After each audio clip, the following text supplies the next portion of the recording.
श्री स्वामी समर्थ. स्वागत आहे तुम्हा सर्वांचं तुमच्या लाडक्या यूट्यूब चॅनल कथा सरिता.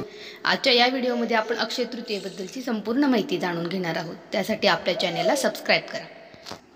अक्षय तृतीया जैन आणि हिंदू दोघांनीही साजरा केला जाणारा सण आहे. हा भारतातील महत्त्वाचा वसंतोत्सव आहे.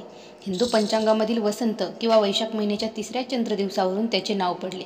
यावर्षी तथापि ग्रेगरियन कॅलेंडरनुसार हा सण 10 मे 2024 रोजी साजरा केला जाणार आहे.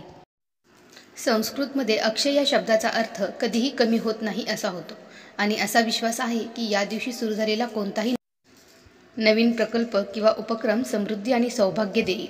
नवीन उपक्रम, विवाह, गुंतवणूक आणि सोने किंवा इतर मौल्यवान वस्तू खरेदी करण्यासाठी हा दिवस अत्यंत शुभ मानला जातो.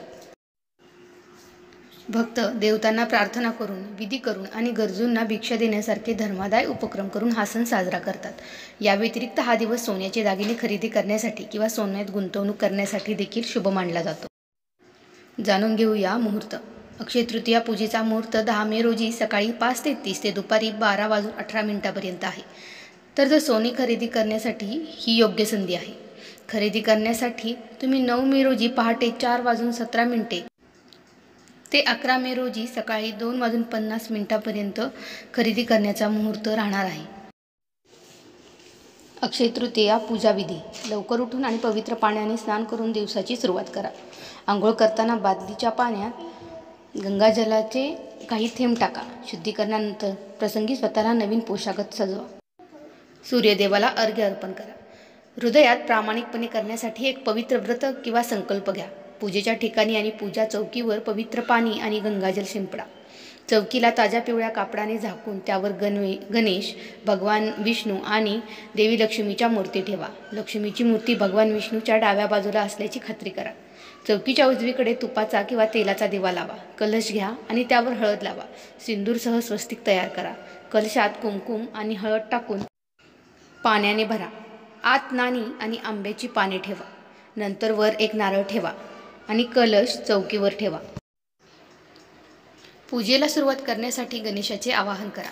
त्याचे आशीर्वाद घेण्यासाठी फळे, फुले, अक्षता, कलव आणि दक्षिणा अर्पण करा. भगवान विष्णू आणि लक्ष्मी देवीची प्रार्थना करा. त्यांना माऊली, कुंकुम, अक्षत आणि फुले अर्पण करा. भगवान विष्णूला जनेऊ अर्पण करा आणि देवी लक्ष्मीला सिंदूर अर्पण करा. भगवान विष्णू आणि देवी लक्ष्मीला प्रसन्न करण्यासाठी मंत्राचे पठण करा आणि नैवेद्य अर्पण करा. आरती करून विधीची सांगता करा आणि सुखी आणि समृद्ध जीवनाची प्रार्थना करा.